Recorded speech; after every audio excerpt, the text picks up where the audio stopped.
297 square feet greenhouse project ang sisimulan ngayong araw. Gagawa tayo ng bagong greenhouse para sa ating hydroponics. Pero bago yan, may 5 challenges lang tayong kailangan ma-address. Una, yung relocation ng ating sili.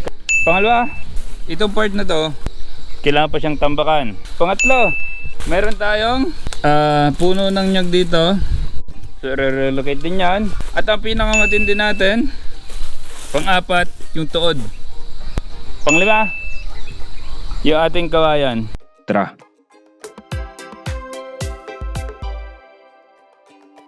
Tuloy-tuloy na ang pagbangon ng ating hydroponics at ang mga lettuce. Mabuti naman. Okay, ngayong araw marks the start of our new project. At ano yung project na yon? Gagawa tayo ng bagong greenhouse para sa ating hydroponics. Kasi yung lettuce natin, napakabenta kasi niya talaga sa opisina ko, dito sa around sa area namin, pag naglalako kami, talagang bentang-benta siya. Kaya dahil business talaga yung ginagawa ko dito, upon identification, isa to sa malaki yung potential natin. Kaya, syempre, expand natin. This time, kami na yung gagawa mismo ng greenhouse. Kaya tayo bumili ng, John Paul, ano binili natin?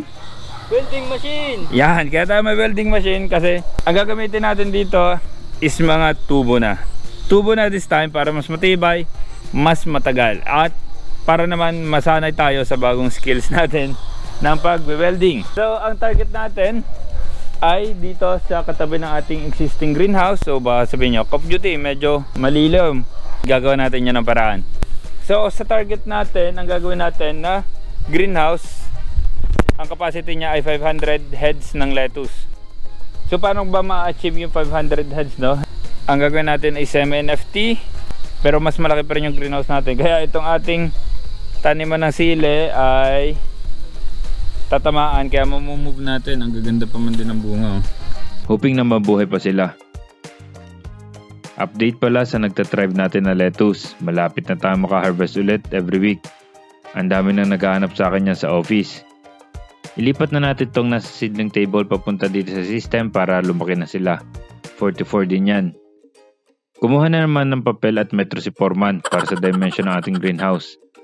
Okay, para sa plano natin dito sa ating greenhouse, kasi ang gagawin natin, those semi-NFT, ganitong style pa rin yung latag natin, yung natatanggal from one side para ma-maximize natin yung ating greenhouse. Ang gagawin natin, ang haba na ating greenhouse ay 27 feet yung haba niya, tapos by 11 feet.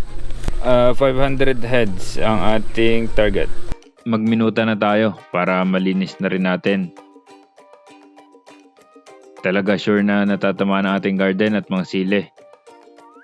So sa planning natin at bago tayo magsimula ng construction, may 5 na challenges tayo na kailangan ma-overcome. Ito yung mga challenges na binabanggit ko. Una, yung relocation ng ating sili.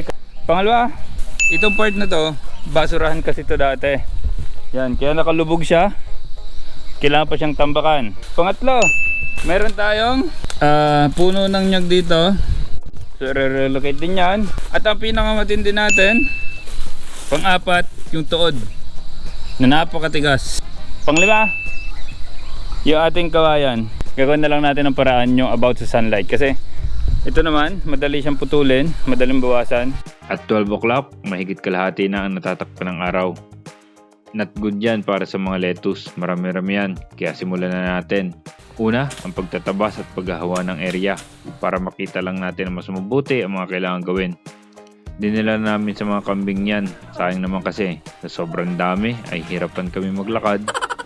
Puno-puno naman ang feeder eh. Okay, na-clear na natin yung area natin. Yan. Gawin natin una, relocate. Ito, relocate natin. Pati itong isa, kailangan natin i-relocate na to. Kasi lumalaki na siya. Humaharang na siya sa lilim dito. Madaling nabunot ang maliit na nyog. Pero umalaki, aba ay nanlalaban. Ginamitan namin ng bareta at pala. Lalakas pag naman sa amin yan. Naghukay kami ng paglilipatan. At dinerecho na dito. Ay, talagang mabigat. Aba, ay kabigat pala ng lintes na reba. Tinabunan. Sana mabuhay. Sayang din eh. Ang sunod naman nating i-address ay itong ating mga kawayan na nakaharang. Para mag-benefit na rin ito yung una nating greenhouse. Kasi Ayun na, nakaharang sila, nakaharang yun, nakaharang. Gumamit lang kami ng tali para ihahagi sa kawayan. Hilahin at puputulin. Bakit tanong nyo? Bakit kasi dito kami nagtayo nito? Actually, wala dating yung kawayan na yan. Meron naman kawayan pero maliliit at nakahilig sa kabila. Papunta sa ilog. Pero nung huling bumagyo, humilig papunta sa greenhouse ng mga kawayan. As in lahat. Kaya yun, ganon din ginawa namin sa kabilang side. Epic pa, parang ewan lang kami.